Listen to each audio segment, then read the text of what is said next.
Uniform ఆర్డర్లు ఇక్కడ నుంచి వస్తాయి. అదేవిధంగా ఫుడ్ ప్రాసెసింగ్ గురించి మేడం శైలజ గారు ఫుడ్ ప్రాసెసింగ్ లోపల అంటే మీరు పండించేటువంటి కూరగాయల నుంచి ఏ విధంగా మీరు లాభాలు సంపాదించవచ్చు, అదేవిధంగా ఇంకా రకరకాల జూట్ బ్యాగుల విషయం లోపల ఎక్కడ అమ్ముకోవాలి, మీరు చేసే పనుల లోపల ఏ విధంగా లోన్లు తీసుకోవాలి, లోన్లు తీసుకునడానికి ఏ రకమైన సర్టిఫికెట్లు కావాలి, ఇవన్నీ చెప్పడానికి మీకు ఇక్కడే మీకు దగ్గరలోనే ఈ గ్రామంలో కానీ పక్క గ్రామంలో కానీ 15 రోజుల శిక్షణ మీకు ఇవ్వబోతున్నాను మీకు అందరికి. ఆ 15 రోజుల శిక్షణ లోపల మీరు శ్రద్ధగా మీరు కనుక వింటే 15 రోజుల శిక్షణ తీసుకున్న తర్వాత మీరు ఏదైతే ఇంట్రెస్ట్ ఉన్నదో ఆ పనిని, ఆ వ్యాపారాన్ని కానీ ఆ ఉత్పత్తి పరిశ్రమను కానీ కుటీర పరిశ్రమను కానీ మీరు చాలా ఆత్మవిశ్వాసంతో లాభదాయకంగా చేసుకుంటారు. ఆ 15 రోజుల ట్రైనింగ్కు మీరు ఎంత ఫీజు చేయాలి? మరి మీరు ఒక 15 రోజుల డే టైం ఇవ్వాలంతే. మీకు భోజనం కూడా పెట్టి మేమే ఫ్రీగా కోచింగ్ ఇవ్వటం జరుగుతుంది. ఓకేనా?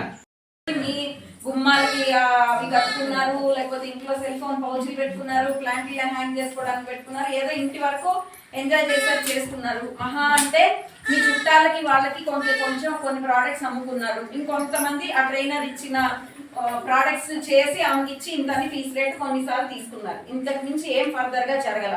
ఇప్పుడు మీకు ఏం చేయడం లేదు కాబట్టి ఇంకా మీ దగ్గర ఏం లేదు సోర్స్, ఇంకా ఏం ఫర్దర్ ఎలా వెళ్ళాలో మీకు అర్థం కాని పరిస్థితి కదా. సో అందుకనే ఇప్పుడు మనకు ఆకలి వేసినప్పుడే మనం అన్నం తినాలి, కానీ ఎవరో ఊరికనే ఇస్తున్నారు కాబట్టి గబగబా పోయి తినగలమా? తినలేము. మనకు అప్పుడే మనం కడుపు నిండా తిన్నాం అనుకోండి, తిని పక్కన ఆమె అన్నం పెడుతుందంటే కూడా పోతామా? ఫ్రీగా పడుతుంది కాబట్టి పోయి తినేసి వస్తామా? మనకే ఇబ్బంది. తినడానికి ఫ్రీగా వచ్చింది కాబట్టి తిందాం అనుకుందాం, అది అరగక మళ్ళీ ఇబ్బందులు పడాల్సింది మనమే.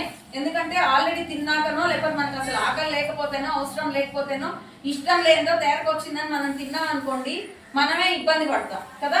అలాగే ఇప్పుడు కోర్సులు కూడా, ఎందుకంటే నేనే చూసా ప్రత్యక్షంగా, నేనే కాబట్టి ఈ దోషిని ఇక్కడ ఈ కార్యక్రమం చేసి కూడా ఉపయోగపడలేకపోయాను. అందుకే ఆ గిల్ట్ ఫీలింగ్ తోనే మేడం లాంటి వాళ్ళని అప్రోచ్ చేయాలి. నాకు ఏదో ఒకటి చెయ్యండి, నాకు విమెన్ కి ఇక్కడ బాగుపడేలాగా కార్యక్రమాలు మాకు కావాలి మేడం. 40 గ్రామాలలో నేను పనిచేస్తున్నాను. 40 గ్రామాలలో ఉండే మహిళల కోసం మేము ఏదో ఒకటి చేయాలా, ఏదో చేయబోయి చేతికి కాల్చుకున్నాం, వాళ్ళకి ఉపయోగపడలేదని మాకు చాలా ఫీలింగ్ ఉంది. సరే, వాళ్ళు చేసే ప్రోడక్ట్స్ మార్కెటింగ్ అన్నా చూపించండి, లేదా మీరే కొత్త అన్నా ఏదన్నా వాళ్ళు ఎట్లా వ్యాపారం చేసుకోవాలో వాళ్ళకి నేర్పించండి. వాళ్ళందరూ బయటకు వచ్చి బాగుపడాలి అనే లక్ష్యంతోనే మేడం వాళ్ళని అప్రోచ్ అవ్వడం జరిగింది. మేడం వాళ్ళకి ఎంత పని ఉన్నా ఈరోజు ఇంత దూరం మిమ్మల్ని అందరూ వెయిట్ చేయించారు. అక్కడ కూడా వేరే విలేజ్ కూడా వెళ్ళొచ్చారు మేడం వాళ్ళు. సో మనం మీరు ఏం చెప్తారో మాకు చెప్పండి, మేము నేర్చుకొని అది చేస్తాం కాదు. మన ఇంట్రెస్ట్ దేంట్లో ఉంది? నాకు ఇప్పుడు చీర కట్టుకునే ఇంట్రెస్ట్ ఉందంటే నేను చీరే కట్టుకోవాలి. నువ్వు ఆమె చెప్పింది కాబట్టి నువ్వు డ్రెస్ వేసుకుంటే డ్రెస్ వేసుకొని మనం నడవలేని జీన్స్ వేసుకోవాలన్నాం అనుకోండి, మేము వచ్చి రేపు మీటింగ్ అందరు జీన్స్ వేసుకోండి రండి, జీన్స్ చొక్కాలు అన్నాం అనుకోండి, ఎంతమంది వస్తారు? జీన్స్ వేసుకొని వాళ్ళు రావడానికి లేదన్నాం అనుకోండి, వస్తారా? జీన్స్ లో కంఫర్ట్ ఉండే వాళ్ళు మాత్రమే వేసుకుంటారు కదా. అలా ఆ బంగారానికి కొంచెం పెరుగుద్ది అంతేనా సంవత్సరానికి. అదే మీరు మీ బిజినెస్ పెరిగితే ఎంత వస్తుంది? బంగారాన్ని మించి చేస్తారు మీరు. సో అందుకే మీరు అందరూ ఫుడ్ అని చెప్పగా నాలో ఆనందం ఎక్కువ పొంగింది తెలుసా. తింటారు, తిని పడుకుంటారు నేను అంటారు కదా, అరే ఇది చాలు కదా నాకు అనుకున్నా. ఇప్పుడు మీరు చేసే వంటనే కొంచెం అంటే ప్యాకింగ్ చేయడానికి ఏ విధంగా అనువుగా ఉంటుంది అనేది ఒక చిన్న టెక్నిక్స్ నేర్చుకుంటే మీరు పెద్ద బ్రాండ్ అవుతుంది. ఇప్పుడు యూఎస్ఏలో ఉన్న వాళ్ళందరికీ పచ్చళ్ళు కావాలి, మొర్రో అని మొత్తుకుంటున్నారు. అరే పచ్చళ్ళు పంపించండి. మీకు కావాలి పచ్చళ్ళు? వచ్చు కదా, ఊరగాయ పెడతారు కదా, సంవత్సరం నిల్వ ఉంచుతారు కదా, చేయండి. చల్లమిరపకాయలు, వడియాలు.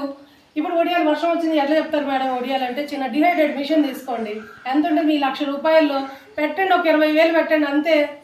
లేదా ఇప్పుడు 10 మంది కలిసి చేయాలనుకుంటారు అనుకోండి, 10 మంది కలిసి 5,000 వేసుకోండి అమ్మా. 10,000 కూడా ఒక 5,000 వేసుకోండి, ఒక మిషన్ వచ్చేస్తుంది. మినప వడియాలు పెడతారా, సగ్గుబియ్యం వడియాలు పెడతారా, పెట్టండి. చక్కగా అందంగా ఇలా నేను ఇట్లా ప్యాక్ చేస్తున్నాను, మీరు కూడా అందంగా ప్యాక్ చేయండి. అయితే ఈ ప్యాక్ చేయడానికి మీకు ఎవరు నేర్పిస్తారు? ఇలాంటి ఎలిప్ సంస్థల ద్వారా మీరు టైఅప్ అయితే ఎక్కడ మార్కెట్ చేయాలి అంటే మీకు చేయడం వచ్చింది, మన అమ్మాలిగా మాటకర్తనం రావాలిగా, మీరు ఒక స్టోరీ చెప్పాలిగా, మీరు ఎందుకు చేశారు, ఎందుకు చేస్తున్నారని చెప్పాలిగా. సో అలాంటి విద్యలన్నీ మీరు నేర్పిస్తారు. ఎలా స్టోరీ చెప్పాలి, మేము ఎలా స్టార్ట్ చేసాం, ఎందుకు స్టార్ట్ చేసాం, ఇవన్నీ ఎందుకు చేయాలి చెప్పండి. మనకు ఒక గుర్తింపు కావాలని ఉండదా? మీరు సినిమా చూస్తారు, సినిమా చూసినప్పుడు ఏమంటారు, ఆ హీరోయిన్లో లీనమైపోరా? అవుతారా లేదు? అబద్ధం చెప్పకుండా చెప్పండి. బా మనమే కదా ఇది చేస్తున్నాం కదా, మనం ఇలా ఉంటే ఇలా ఉంటుంది, ఇలా ఉంటే ఎంత బాగుంటుంది అనుకోరా? ఇప్పుడు ఇది కూడా అంతే, మనం ఒక హీరోయిన్ ఇవ్వటం కోసం వచ్చామన్నమాట. ఈ సంస్థ ఈ మామూలుగా ఈ అలీప్ సంస్థ గురించి చెప్తే, ఈ అలీప్ సంస్థ అనేటువంటిది ఇప్పుడు 40,000 మంది మహిళలతో ఉన్నటువంటి పెద్ద సంస్థ ఇది. కానీ ఒకప్పుడు 30 ఏళ్ల కిందట శ్రీమతి కె రమాదేవి గారు 15 మందితో ఇలాగే చిన్నగా ప్రారంభించడం జరిగింది. కానీ ఇప్పుడు 5 రాష్ట్రాల లోపల, ముఖ్యంగా మన ఆంధ్రప్రదేశ్ తెలంగాణ లోపల పెద్ద పెద్ద ఇండస్ట్రీస్ 150 మందితోటి ఇండస్ట్రీస్ స్థాపించే స్థలాన్ని ప్రభుత్వం నుంచి తీసుకొని ఇండస్ట్రియలిస్ట్ ని తయారు చేశారు. మహిళా ఇండస్ట్రీస్ అంటే మహిళలను పారిశ్రామికవేత్తలుగా తయారు చేశారు. ఆల్రెడీ రికార్డు ఉన్నది. ఇప్పుడు ఇంకా కూడా మొత్తం అన్ని జిల్లాల లోపల కూడా ఉన్నటువంటి ఇంట్రెస్ట్ ఉన్నటువంటి మహిళలకు సపోర్ట్ చేయడానికి ఈ ప్రభుత్వం ద్వారా, ప్రపంచ బ్యాంకు ద్వారా వచ్చినటువంటి ఆదేశాల ప్రకారం మన తెలంగాణ ప్రభుత్వం నుంచి వచ్చినటువంటి ఇండస్ట్రీస్ డిపార్ట్మెంట్ వచ్చినటువంటి ప్రణాళిక ప్రకారం ప్రతి గ్రామంలో ఇట్లా చేయడం జరుగుతున్నది అనమాట. అందులో ఇంట్రెస్ట్ ఉన్నటువంటి వాళ్ళు మనకు కావాలి.